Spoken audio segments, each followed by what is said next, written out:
சேதுவோட வாழ்க்கைய சிதைக்க நினைச்ச ஈஸ்வரியோட உண்மையான முகம் சீக்கிரமா எல்லாருக்கும் தெரிய வரணும்னு நீங்க நினைச்சீங்கன்னா இந்த வீடியோக்கு ஒரு லைக் பண்ணுங்க. வாங்க கதைக்குள்ள போலாம். தமிழ் செல்வி வீட்டை விட்டு கிளம்பி போனதுக்கு அப்புறம் அந்த வீட்டுல சந்தோஷமே இல்லாம போயிருச்சு. வெளியில எல்லாரிடமும் கோபமா நடந்துகிட்டாலும் உள்ளுக்குள் சேது தினமும் தமிழ் செல்வியையே நினைச்சு தவிக்கிறான். ஆனா ஈஸ்வரியும் ஐஸ்வர்யாவும் அவனை முழுசாக தங்களோட பக்கம் திருப்பணும்னு இன்னும் அதிகமா நாடகம் ஆட ஆரம்பிக்கிறாங்க. ஒரு நாள் காலையில அப்பத்தா கோயிலுக்கு போயிட்டு வீடு திரும்பிக்கிட்டு இருக்கும்போது திடீர்னு மயங்கி கீழே விழுறாங்க. அங்க இருந்த மக்கள் உடனே அவங்கள ஹாஸ்பிட்டலுக்கு கூட்டிட்டு போறாங்க. இந்த விஷயம் கேட்டு தமிழ் செல்வி கதறிக்கிட்டு ஹாஸ்பிட்டலுக்கு ஓடி வர்றாங்க. டாக்டர் அவங்களுக்கு அதிர்ச்சி அதிகமா இருக்கு, மனசுக்கு அமைதி தேவைன்னு சொல்றாங்க. இதுக்குள்ள ராஜாங்கம் குடும்பத்தோட அங்க வர்றாங்க. அப்பதாவ அந்த நிலைமையில பார்த்ததும் ராஜாங்கத்துக்கு ரொம்ப கஷ்டமா ஆகுது. எல்லாத்துக்கும் நான் தான் காரணம்னு மனசுக்குள்ள உடைந்து போறாரு.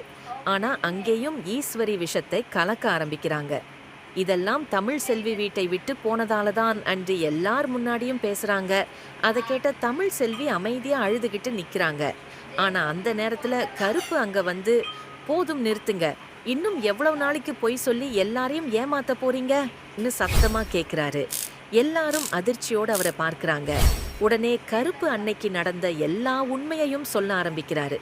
தமிழ் செல்வி குரல்ல ஐஸ்வர்யா தான் பேசினது, அதுக்கு பின்னாடி முழு திட்டமும் ஈஸ்வரி தான் போட்டது, சேதுவை தமிழ் செல்வி மேல சந்தேகம் வர வைக்க எல்லாம் நாடகம் ஆடியது என்பதையும் ஒன்னொன்னா சொல்லுறாரு.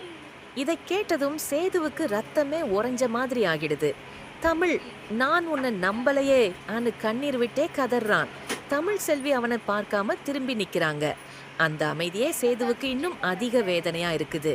அந்த நேரத்துல அப்பத்தான் கண் திறந்து, இப்பவாவது உண்மை தெரிஞ்சுதா சேதுன்னு கேக்குறாங்க. உடனே சேது அப்பத்தான் கால்ல விழுந்து மன்னிப்பு கேட்கிறான். தமிழ் செல்வியையும் என் குழந்தையையும் நான் திரும்ப கூட்டிட்டு போறேன்னு சொல்றான். ஆனா தமிழ் செல்வி மட்டும் உடைஞ்ச